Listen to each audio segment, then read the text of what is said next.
Welcome to this session on montage.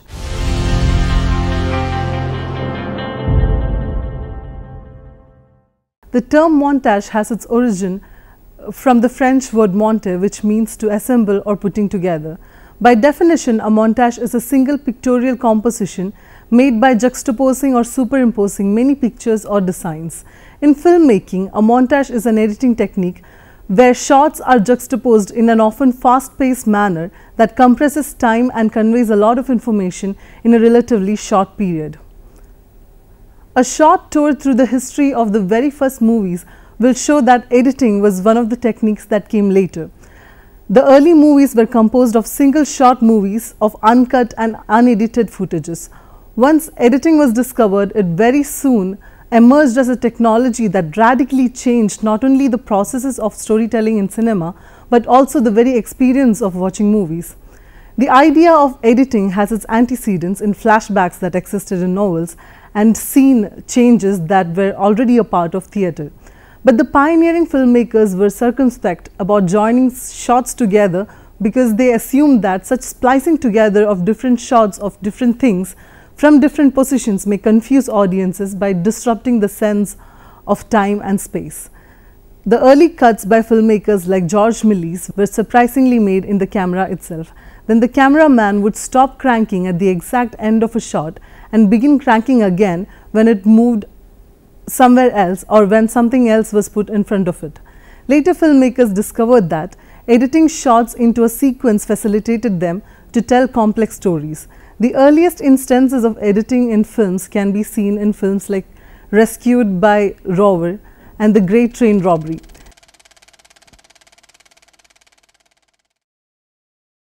D.W. Griffith was one filmmaker who made large contributions to editing.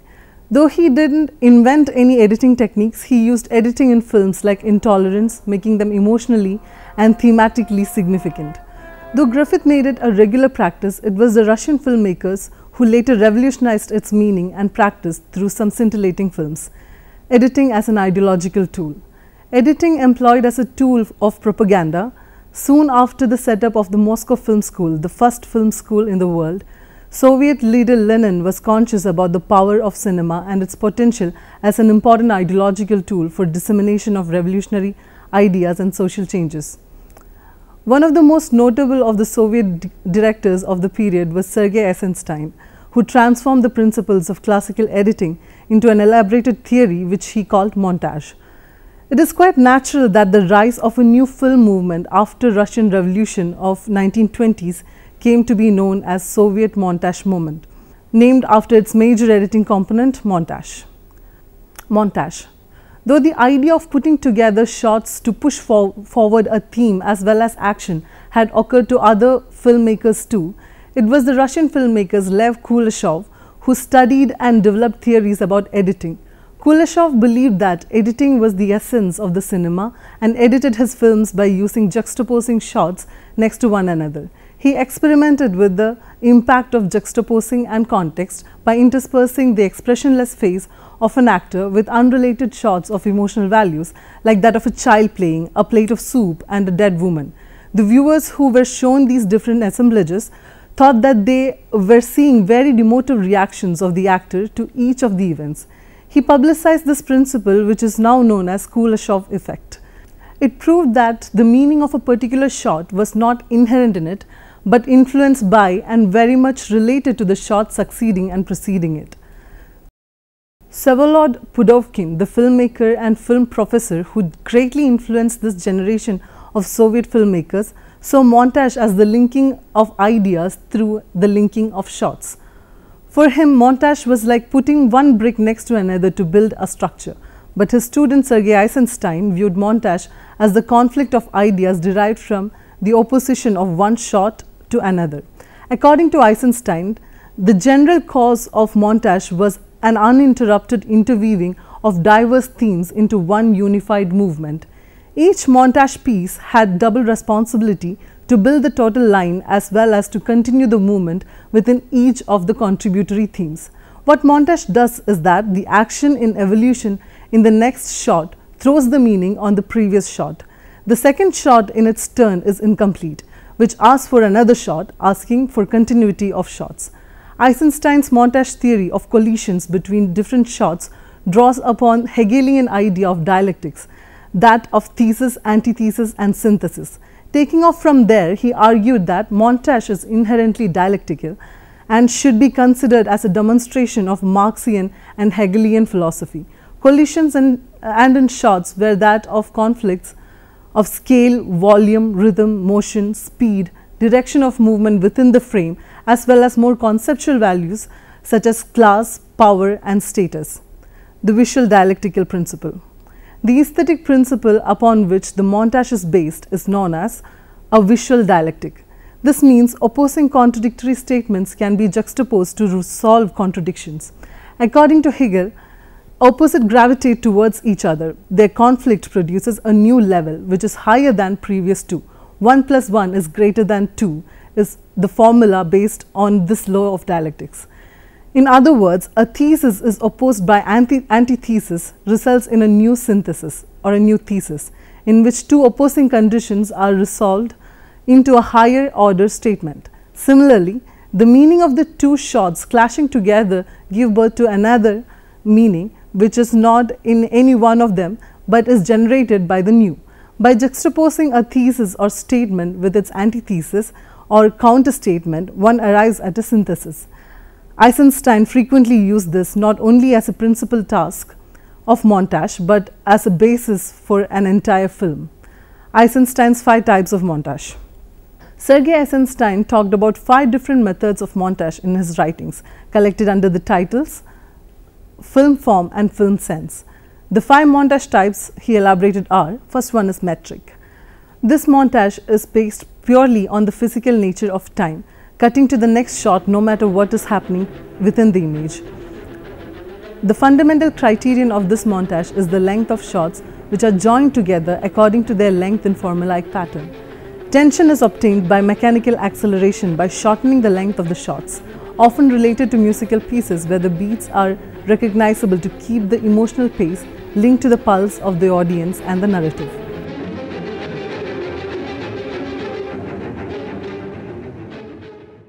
Rhythmic montage. In rhythmic montage, the visual content within the frame also has equal importance as the length of the shot. Here cuts maintain visual continuity, but it may also be used in order to keep with the pace of the film. A good example of this is the legendary Odessa sequence from Battleship Potemkin.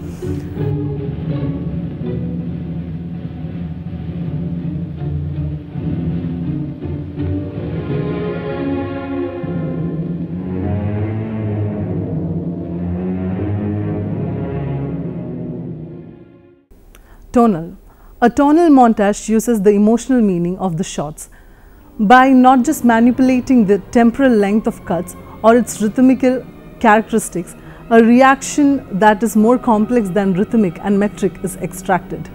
An example of this kind could be found in the sequence where the character Vakulenchuk dies in EISENSTEIN'S Battleship Potemkin. Overtonal or associational montage. This type of montage is an accumulation of metric, rhythmic and tonal montage to synthesize its effect on the audience for an even more abstract and complicated effect. Intellectual montage. This montage uses a combination of shots of different orders to create a meaning. A good example of this would be the scene from Apocalypse Now where Klutz is being executed. They mix in shots of water buffalo being slaughtered. Here the meaning or the effect is created by juxtaposing of 2 sets of disparate shots.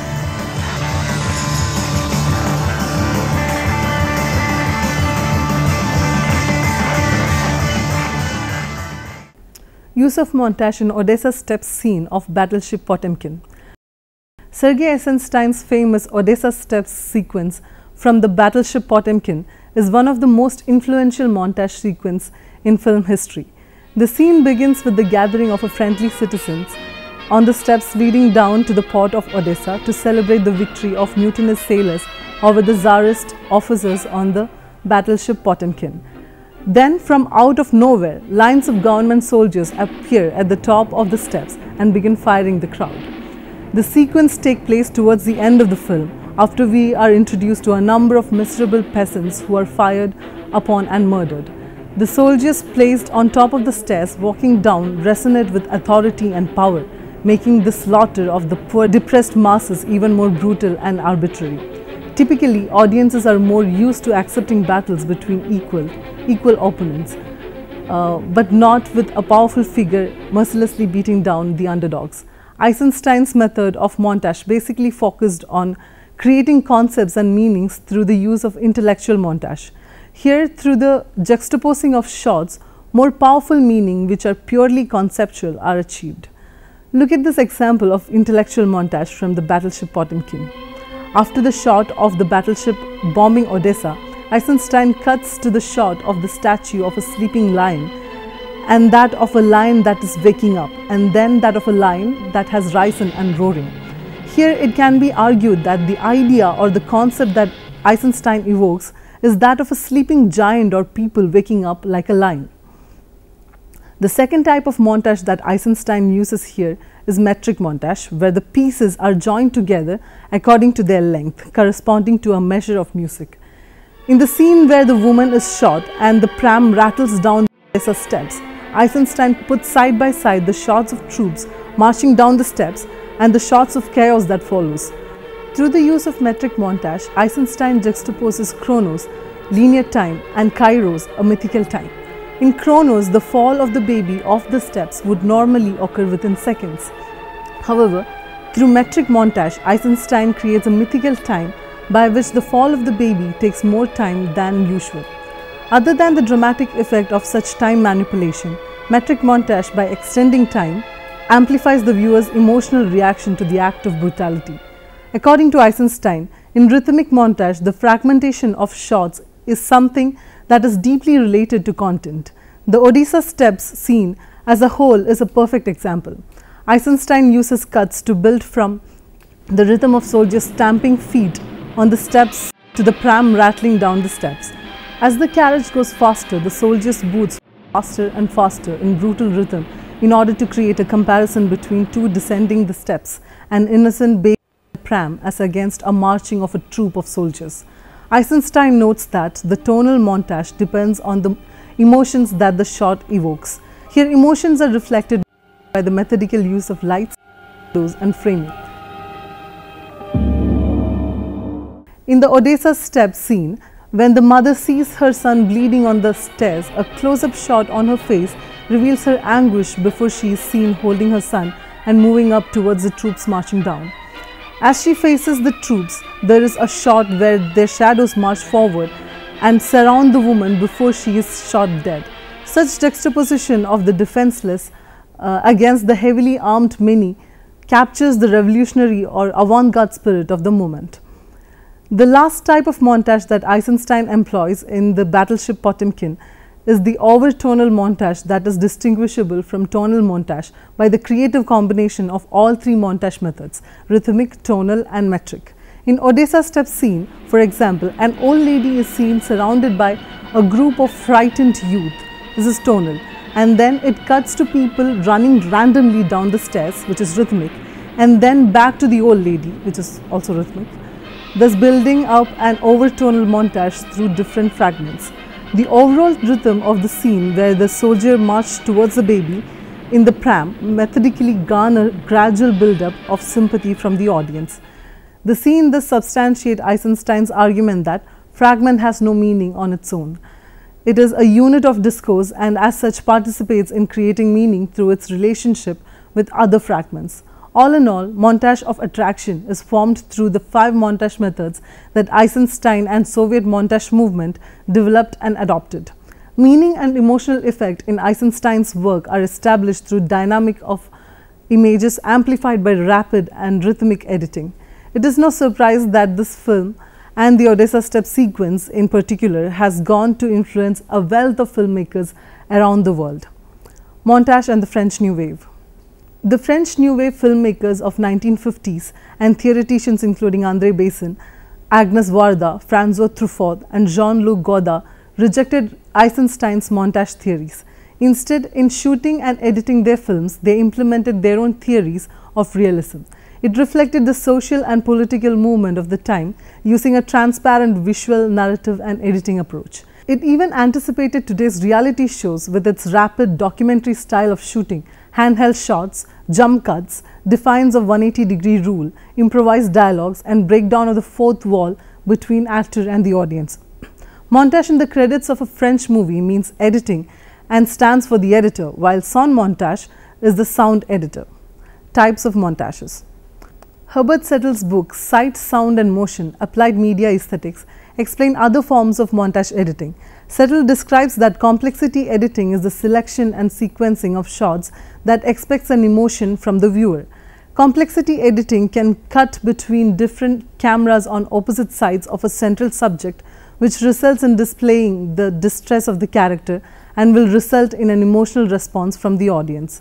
According to Settle's observations, analytical and associative montages are two major types of montages, while the metric montage is primarily concerned with the rhythm rather than juxtaposition.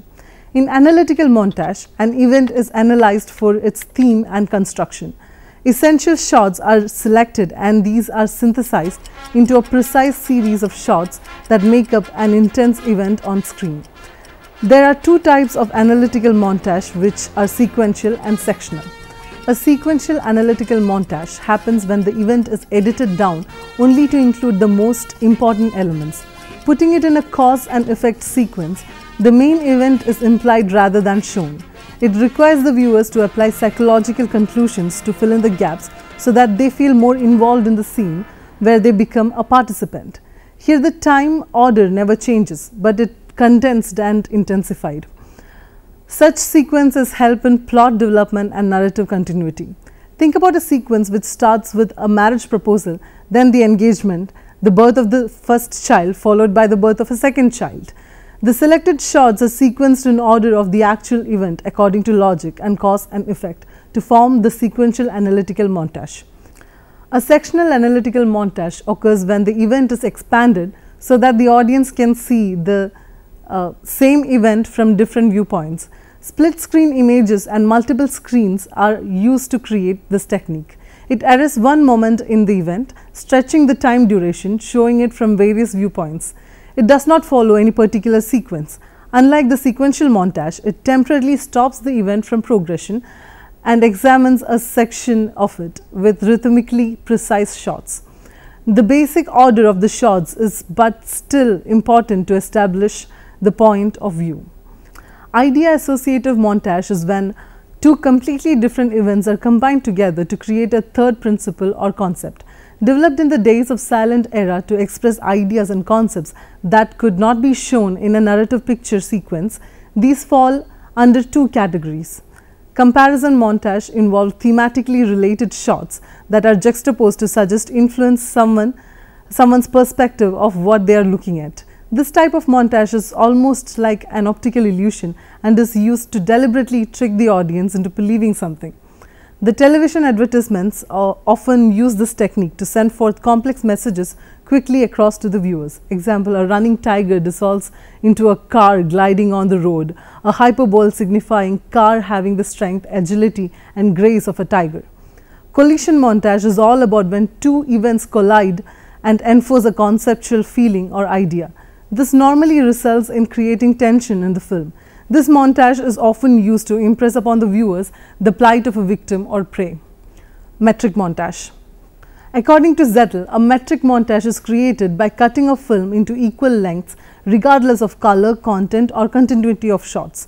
Here editing follows a specific number of frames based purely on physical nature of time, cutting to the next shot without considering what is happening within the image. This montage is used to elicit the most basic emotional of reactions in the audience. In accelerated metric montage, the shots become progressively faster. Montage in Hollywood. In Hollywood movies, montage has come to be defined as a way to succinctly deliver or sum up a lot of information and can be used to inform, entice, amuse and always to advance the story. Right from the early 30s, montage was used in Hollywood films to condense the time of transportation across long distances. Fascinated by Lev Kuleshov and the Soviet montage theory, Alfred Hitchcock adapted the theory to create montages that progressed his story. In Psycho, he combined footages of Janet Leigh driving deteriorating road conditions through the day into night and audio from events that happened prior in time. In 3 minutes, he condensed an incredible amount of story to set up the film for the audience. Cassidy, I told you, all that cash. In 1970s, Francis Ford Coppola used montages to signify a mafia film's violent rise to power in his classic Godfather. What is that? That I cannot do. I'll give you anything you ask. We've known each other many years, but this is the first time you ever came to me for counsel, for help. Invisible editing. The dominant system of editing handed down from the Hollywood tradition is known as continuity editing. Here the cuts are invisible to produce a seamless visual and narrative experience.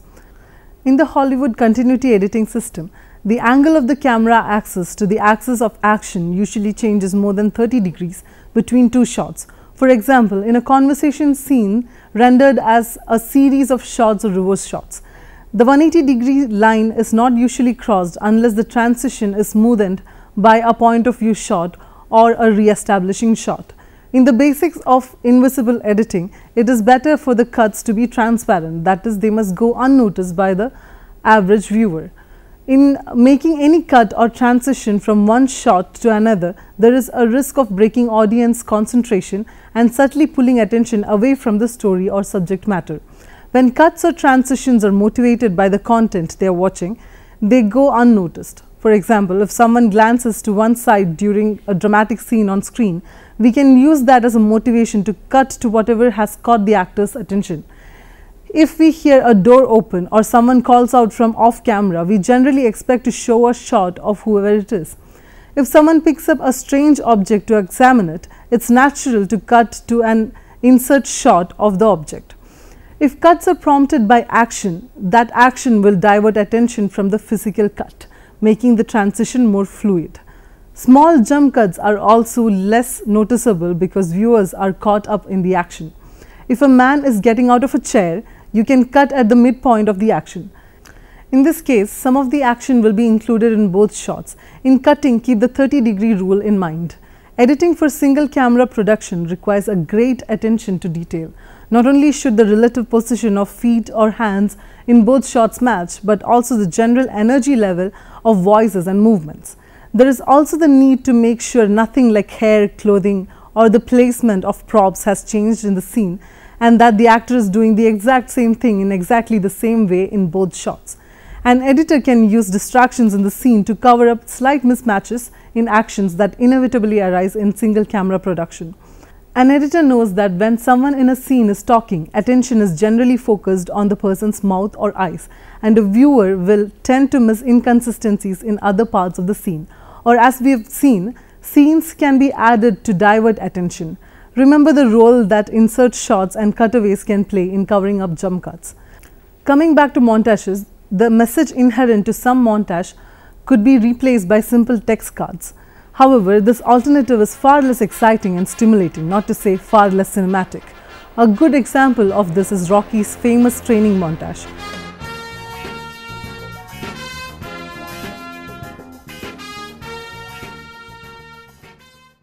The minute training session of the protagonist can be summarized by a title card reading, "After weeks of training, Rocky improved his stamina and perfected his boxing skills." But which one do you think is more cinematic? Which one would make you have goosebumps? Montage editing rules. The rules for editing a montage are just the same as for editing anything else. Each cut should be motivated, it must have a purpose, and must advance the story you're telling. How you cut a montage scene is similar to how you cut an action scene in some ways. In both types of scenes, the visual drive the action, flow, and storytelling. However, cutting a montage differs from cutting action in three major ways. First, action scenes tell a story linearly with shots from the same time and place. Conversely, montage scenes can pull footage from any place, cities, countries, or even planets, or time, prehistoric, modern, future, or fictional. Second, action scenes normally use straight cuts to drive the action. The shots in montage scenes are usually separated by dissolves, wipes, or other types of transitional cuts. Third, montage scenes are rarely silent. Most of them are set to music and may involve wild sound recorded at the scene or deliberate recurring manufactured sounds. Narrations also often replaces dialogue in most of the montage scenes. In most of the cases, montages are edited by laying a track of sample music to begin with as a guide to maintain the rhythm between cuts. It is true that montages has been seen overused and have gained the character of being manipulative and tasteless, but it's sure that if done right, a montage can be engaging, inspiring, and even epic. Now let us summarize the session. Within a couple of decades from the first use of cuts to assemble films together, montage, the fast cutting together of shots to convey meaning, became very popular.